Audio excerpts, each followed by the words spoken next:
समय क्या है? समय का निर्माण कैसे होता है? आखिर ग्रेविटी के प्रभाव से समय धीमा कैसे हो जाता है? प्रकाश की गति से चलने वाले लोगों के लिए समय धीमा क्यों हो जाता है? क्या समय एक भ्रम है या फिर हकीकत? क्या समय भी एक डायमेंशन है? ऐसे ही सवालों के जवाब आज जानेंगे हम इस वीडियो में। अरस्तु ने अनुमान लगाया था कि समय गति का प्रभाव हो सकता है, लेकिन उन्होंने ये भी कहा था कि गति धीमी या तेज हो सकती है, लेकिन समय नहीं। अरस्तु के पास आइंस्टीन के सापेक्षतावाद यानी थ्योरी ऑफ रिलेटिविटी के सिद्धांत को जानने के लिए कोई माध्यम नहीं था, क्योंकि थ्योरी ऑफ रिलेटिविटी सिद्धांत के अनुसार समय की गति में परिवर्तन संभव है।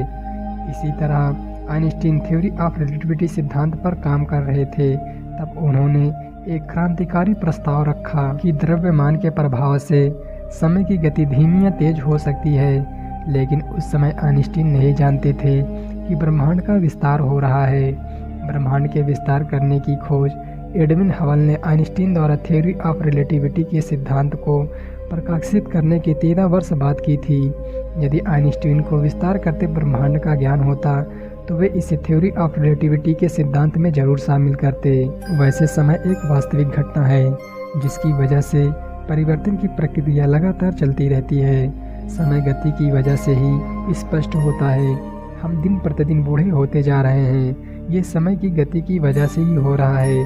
समय का एक महत्वपूर्ण पहलू है परमाणु स्तर पर अणुओं की गति की उपस्थिति, जैसे कि फोटॉन्स के परमाणु स्तर पर गतिविधि।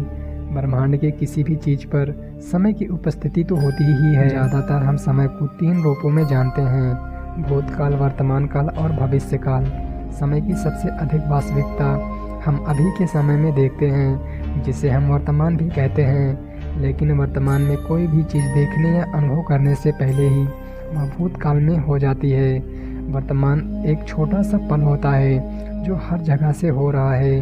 वह भूतकाल से लेकर भविष्य काल के मध्य एक छोटा सा बिंदु होता है जो भूतकाल से बढ़कर भविष्य काल की ओर बढ़ता जाता है।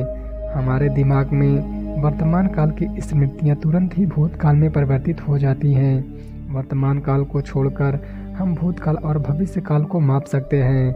ऐसे ही कोई ऐतिहासिक घटना या किसी भी चलचित्र में रिकॉर्डेड की हुई वीडियो। इसी तरह भविष्य एक बिना टेप की गई घटना है और भूतकाल रिकॉर्ड की हुई टेप। समय की अनुभूति भूतकाल, वर्तमान और भविष्य के रूप में हमारे लिए एक भ्रम पैदा करती है। समय का सटीक अनुभव तो हमें तब तक नहीं हो सकता जब तक कि उसे भूतकाल या भविष्य काल से मापा ना जाए।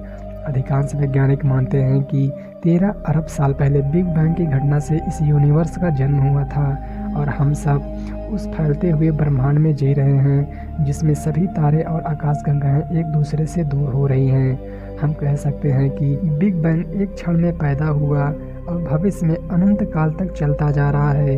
ब्रह्मांड का अनंत भविष्य उसके जन्म के साथ ही बिग बैंग के दौरान ही शुरू हुआ। समय हमें इस घटना को समझने में बहुत कठिनाई पैदा कर रहा है। हम समय में डूबते जा रहे हैं, लेकिन समय के बारे में हमें आज भी कुछ खास पता नहीं। समय एक ऐसी चीज़ हो सकती है जो हमारी सोच के ही परे हो, या फिर ऐसा भी हो सकता है कि समय एक भ्रम हो। और अगर हम थोड़ा सा गौर करें तो हमें पता चलेगा कि हमारे पास एक पल के सिवा कुछ भी नहीं है। अगर हम भूतकाल और भविष्य काल को छोड़ दें तो जो हमारे पास बचता है वह कुछ भी नहीं है, मानो शून्य। परंतु दोस्तों, आज नहीं तो कल हम समय के राज को खोल ही देंगे। तो दोस्तों, आपको यह वीडियो कैसी लगी कमेंट में ज़रूर बताना और मिलते हैं एक नई वीडियो के साथ।